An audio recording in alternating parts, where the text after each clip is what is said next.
So on Saturday, I put out a signal. I put out the bat signal and I said, send me your Oro questions. I know a lot of people don't know what's going on with this character. There aren't many Oro players out there. So I asked people to send me the Oro questions. This was the tweet, and I got a lot of responses. Yeah, we're currently in blinding light flashbang mode. Okay, if I was to learn one combo and one block string / mix up from activation with both 3 and 5 stones, which one should they be? Good question.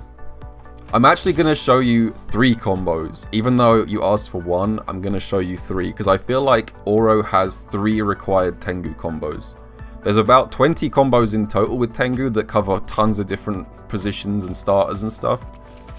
But I think the 3 that you want to learn to cover the most options is mid-screen against a standing opponent, which is this.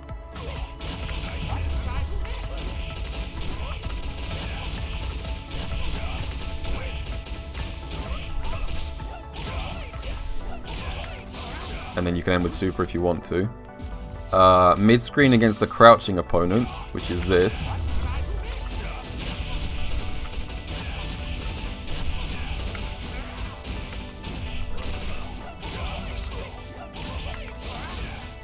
And the much harder, cornered, but against standing or crouching. This one's much more tricky and takes a lot longer to learn, but it's worth learning because it does a lot of damage.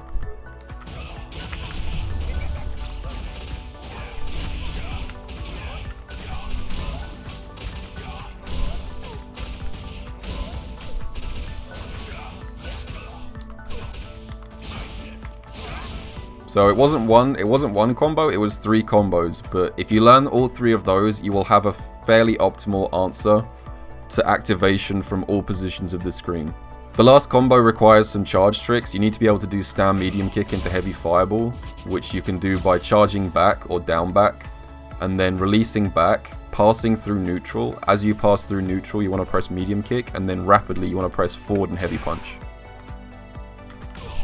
Like that. Takes a lot of practice, that last one. I understand if you don't want to go for it, but it's definitely worth learning if you want to play this character. They also asked about a mix-up from activation. Now there is one mix-up which I feel is extremely important to learn. It's very simple. You'll have seen me and Brian F land it about 1 trillion times if you watch either of our streams. All you want to do is, anytime you have your opponent cornered and you have 5 stone active, this is all you have to do. Jump light kick, forward jump. That's the mix-up. It's a cross-up. You have to block this cross-up. It's almost unreactable, and if your opponent is going to block cross-up, you can substitute the forward jump after the light kick for a neutral jump to stay same side. It's basically a 50-50 depending on if you do forward jump or neutral jump. This mix-up has won me about 90% of my Oro rounds, and it's simple, it's easy to do, and it's effective. The only thing to be aware of is that if you just do a raw jump in like that, some people at high level will anti-air you. So what you want to do sometimes is you want to put out a normal first to lock your opponent down in block stun, for example, and then do the mix-up. So often you'll see people do like crouch medium punch to send out the stones and then go for the mix-up, like that. That's an extremely common way to start this. And like I said, it works at all levels of play, and once your opponents start realizing how to block the cross-up, you can add the next layer and start going for neutral jumps like that. Next question. Raps asks, smash or pass? I'm glad we've got the serious questions here. You know, Oro is 140 years old, so smash. Sussy Gear Metal asks, what can he do without Tengu Stones? And would he work in 6 if Tengu was an install? Oro is not great without Tengu Stones. I do think Oro players sometimes get a little bit too, like, depressed about Oro outside of V-Trigger. I do think V-Trigger is a necessary tool for him to be viable, but he does have some decent non-Tengu related stuff. Would he work in 6 if Tengu was an install? You know, impossible to say. You know, it's a completely different game, completely different system mechanics. He'd probably be designed very differently in 6, so maybe? I don't know. I'd like it if it was the case. Especially if Tengu was made into a level 2 super, because there's no V-Trigger in Street Fighter 6. So they have to make it into a level 2 or a level 3. And in that case, you'd be able to activate at round start. Like for example, in the second round, if you went into it with 2 or 3 bars, you'd just be able to raw activate and just go ham. That could be fun, but it would probably be nerfed to accommodate that. So again, it's hard to predict how it would work in a different game. Is he going commando under there? Boxer briefs, a diaper. Now this might seem like a silly question, but there's actually lore at work here. So in Third Strike, Oro is going commando. There is a famous frame, which I won't show on stream because I might get banned for inappropriate content, but Oro's crouch heavy kick in Street Fighter 3, it reveals certain aspects of his anatomy in wonderful pixel detail. However, in this game, in Street Fighter 5, Oro is actually wearing underwear. I guess he finally learned the lesson that he can't just let everything hang down. You can see it in a lot of his alt costumes. He is wearing underwear in this game. How much do you think Oro's packing? What is with these questions? I was hoping for questions about like combos and setups and gameplay, and so far like 3 of them have been about what's going on in Oro's underwear. Would you rather Oro have a more balanced kit, better buttons in neutral, more safe pokes and options to confirm at the cost of having a worse V-trigger? Still Tengu just nerfed.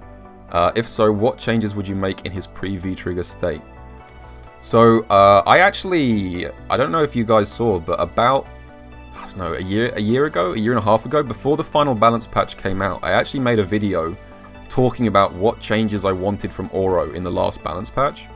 And I actually suggested this exact thing. I suggested buff Oro a lot outside of Tengu, and then nerf Tengu, so that rather than being like an okay character until he activates Tengu and a broken character after Tengu, make him more kind of even throughout the round, because he's kind of lopsided at the moment. What changes would I make to his pre-V-trigger state if they nerfed Tengu? I think overall it would just be minor changes to his frame data. So for example, like Light Tatsu, this thing here is -8 for some reason, even though it doesn't knock down, it doesn't do much damage, and it doesn't really lead to anything. Lots of characters can punish this even at max range because it's -8. This is an example of thing that I would, if they nerf Tengu, I would expect this to be like -4, given that it's just a low risk, low reward buffer. Similarly, like forward medium punch being -4 on block is a little bit weird, because if the point of forward medium punch is to hit confirm it into stuff, it doesn't really make sense for it to be -4.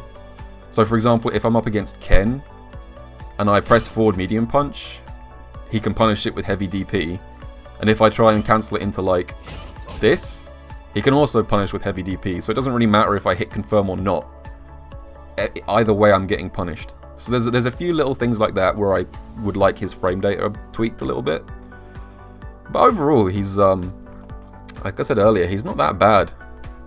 He's not that bad outside of V-trigger. He could just use a few little tune-ups. How does one respect the stones? Good question. Respect the Stones is kind of half a joke and half serious. It started out as kind of a meme from Brian's stream for people not blocking at all against Tengu, but I feel like the meaning has kind of been lost over time. So when I say respect the Stones, people assume it means do nothing. They assume it means, oh, I'll just take 18 throws in a row. This is what respecting the Stones means. And I mean, if you have 600 health to spare, then you can just take the throw every time. But I think respecting the Stones to me usually means a combination of taking throws and also knowing what moves are guaranteed V reversals. So you'll notice that when I land a throw with Oro with V-trigger active, I'm using forward medium punch afterwards to give myself plus frames and dash back in. Forward medium punch is a 100% guaranteed V reversal. So if you identify that I'm using this to get back in, there is absolutely no way for me to like punish this, make sure it doesn't happen. That is a guaranteed knockdown, and I've just lost 40% of my V meter. So forward medium punch, guaranteed V reversal. Stand medium kick is not guaranteed. Crouch medium punch guaranteed V reversal, and I think crouch medium kick is not guaranteed. Yeah. So if you wanna identify mainly forward medium punch and crouch medium punch. Both of these guarantee a V reversal and pretty much like end the threat. So I recommend, to respect the stones, take at least one throw if you can afford it, and then scout out for those two specific V reversals. Obviously, if your health is so low that you can't even take one throw, at that point there is no right answer. If I activate Tengu and you've got like between 10 and 20% health or less, there's no good advice to blocking Tengu, I'm afraid. You have to just guess right at that point. Who would win in a fight, your SF5 Oro or Bath's 3S Oro? I would win. Come at me, Bath. Prove me wrong. What was your most interesting discovery with the character? Whether useful tech or just a weird interaction? It wasn't something necessarily that I discovered personally, but there was a period a while ago where the entire Oro community, which is mostly me, Brian, Prophet, and a couple others, were learning how to do jump cancels. The jump cancel, which is this technique here to loop stand medium kick to EX fireball. This was something that was collaborative and fun to discover and hard to do and rewarding, and I just had a blast learning it. It's a really fun little loop to learn. I won't go over the details of how to do it right now because I think Brian's already made a couple videos about it. And it's I could make a whole video in like about the jump cancel EX fireball just by itself. Crossed Moon asks, what is the most useless piece of Oro matchup technology you know, either as Oro or against Oro? The most useless piece of Oro tech I know is it's funny that you mention as Oro or against Oro, because it's actually a bit of tech for the Oro mirror match. So, if one player has Tengu Stones active, and the other player has VT1 active, and grabs the player with Tengu active, then Tengu Stones acts kind of weird, and falls to the floor, and then gets stuck at full screen, and then you'll notice the stones very slowly come back to Oro from the other side of the screen. And while they're stuck on the other side of the screen, you can actually still control them. So if I wake up and press, for example, crouch medium punch here, I can still hit you from all the way over there, which is, I don't think, how Tengu Stones are supposed to behave. I've seen this happen once in a real match. It's weird. And you can convert off it as well. You can't punish the throw, you have to just get hit by the stones.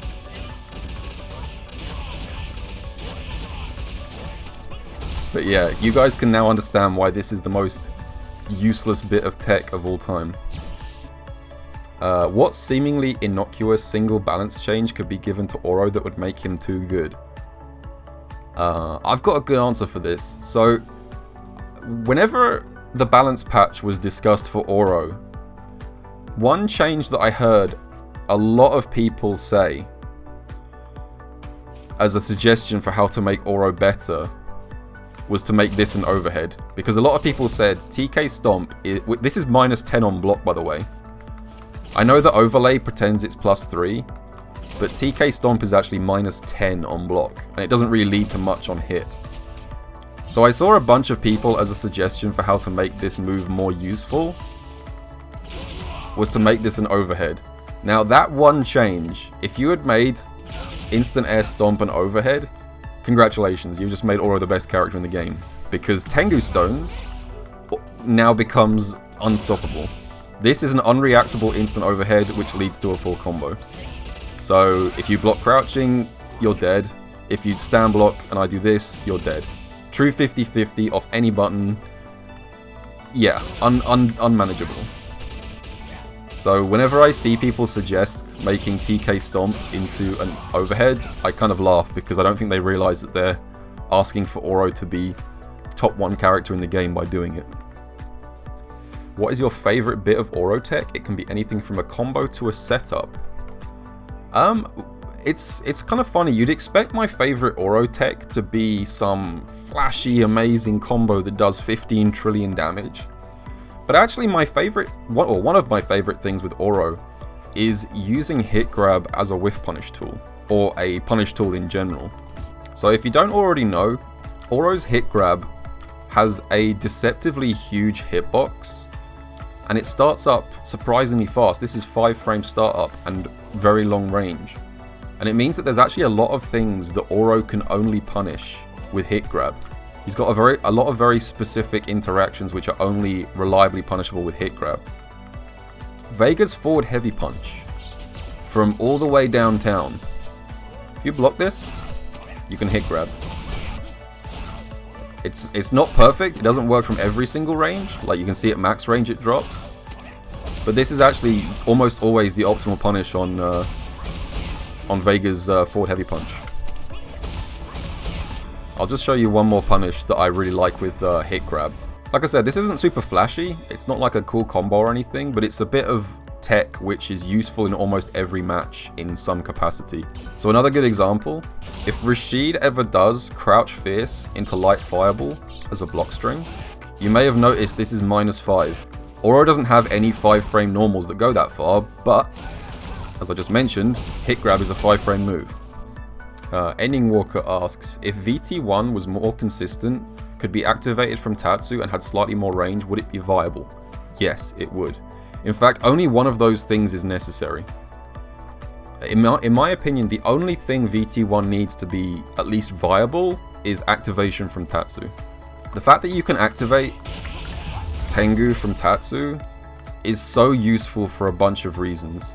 It extends your combo damage, sure, but it also pulls your opponent in, which is the much more important property. So it pulls my opponent right up point blank and leaves me +12, which is a really powerful position to be in. And if VT1 could be activated from this, you'd basically force your opponent into a command grab mix-up straight away. Like one of the big weaknesses of VT1, you can't do this, so you have to activate off a normal. And that means that I'm less plus, I'm only like +6 here for example, or +8 here, but look how far away I am. There is no risk of getting command grab from there. I can't reach that far away. So the activation just isn't very scary on block. I have to like walk up and try and steal frames to get the command grab. So even if you could just activate off Tatsu and none of the extra stuff, I think that would be enough to make it worth using. What is Oro's best/worst button and why? It's funny, his best button and his worst button used to be the same thing. This normal here, forward medium kick, when Oro first released, this was arguably one of the worst normals in the game. It was almost impossible to make it plus. It ruined combos because you wanted like stand medium kick and you accidentally got forward medium kick. It was terrible, truly awful. And then they buffed the hell out of it and now it's amazing. So this was his worst normal, now it's a really good normal. In the current patch, I think his worst normal is probably sweep. His sweep is extremely stubby, doesn't have great frame data, and doesn't have a good hitbox. It's almost never a good button to press. I think it goes marginally further than crouch medium kick, but it's not a good button. What made you main Oro? Did you play him in Third Strike? I played a little bit of Oro in Third Strike, but that's not why I decided to main him. So what I do on this stream, whenever a new DLC character came out in Street Fighter V, I used to do like a fun challenge where I would make a new account and take the new DLC character up to master rank. It was like a little challenge for myself with every new character. And I did that with every character, and by the end of it, I felt like I understood each character really well. By the time I was like master rank with Luke, I hadn't like perfectly optimized Luke, but I felt like I knew all of his, all of his potential, all of what he was capable of. When I got to master rank with Oro, I still felt like I knew nothing about the character. I didn't know what was optimal combos, my setups were bad, I didn't know how to convert properly. And one thing I really enjoy in fighting games is character depth. So I kept playing Oro, and I kept playing Oro, even though I already got master rank, and I started to enjoy it more and more. And I was also having a bit of a character crisis at the time. I was a bit bored of playing Dalsim, who I played before Oro. So the two things kind of happened at the same time. I was burnt out on Dalsim, and I'd found a new character which was really technically complex and rewarding to play. So I just kept playing Oro, and 2 years later I haven't stopped having fun. Do you like V-Skill 2 where it is now, or are there any changes you'd like to see for the move? Sorry, I think V-Skill 2 could use a few buffs. Right now, it's mostly just useful for combo filler and trying to catch your opponent sleeping with the overhead. You can do stuff like this.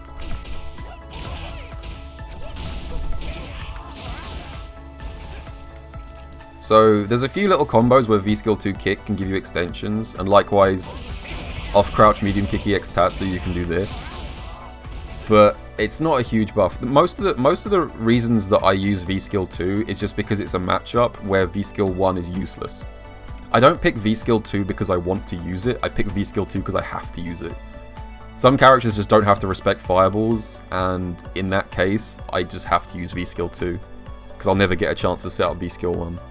I would like V-Skill 2 a little bit more if this was safe. The V-Skill 2 kick is, it's not an overhead or anything. It's more just like a combo filler. If this was safe on block, then you could use it to like build a little bit of V-gauge with a poke from like 3/4 screen, just to sort of harass your opponent a bit. But unfortunately it's -4, so right now it's just punishable on block. How do you cancel forward medium punch into DP? I swear to God I don't know how to land that. Good question. So forward medium punch into DP, I'll put my hands up and say it's something that I'm not very good at doing reliably. If you play on hitbox, it's really easy. This is one of the few techniques where hitbox gets a free pass for autopiloting combos. But basically the way to do it, to do forward medium punch into DP, you want to charge down, then go to forward and press medium punch, and then go to up and press punch. That is the motion. It's sort of like a half circle up, if that makes sense. In numpad notation, it would be like 2, 3, 6 plus MP, 9, 8 plus HP. And if you do it correctly, it should look like this, question mark? Yeah, there we go.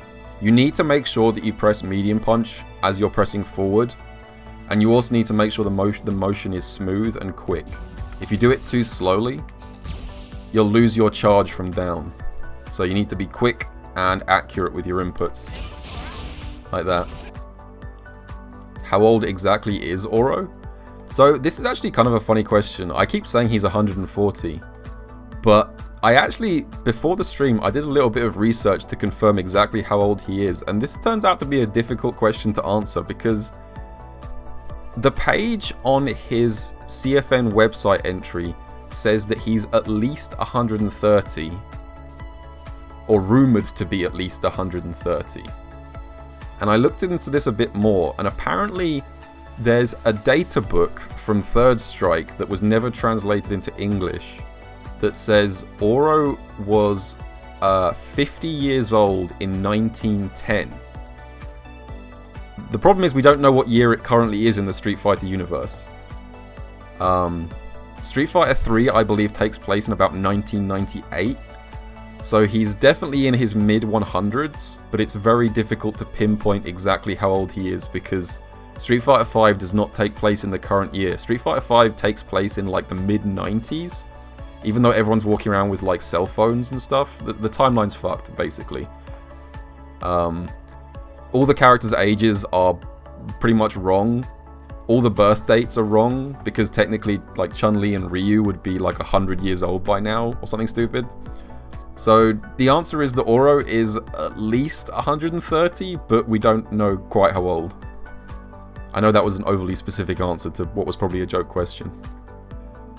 Alright, let me go back to the one question that I skipped. I said I'd save it till the end. The most important question, the one that I left until the finale. Who's the better Oro? You or Brian F? Well, I'm here to confirm, at last, that the answer is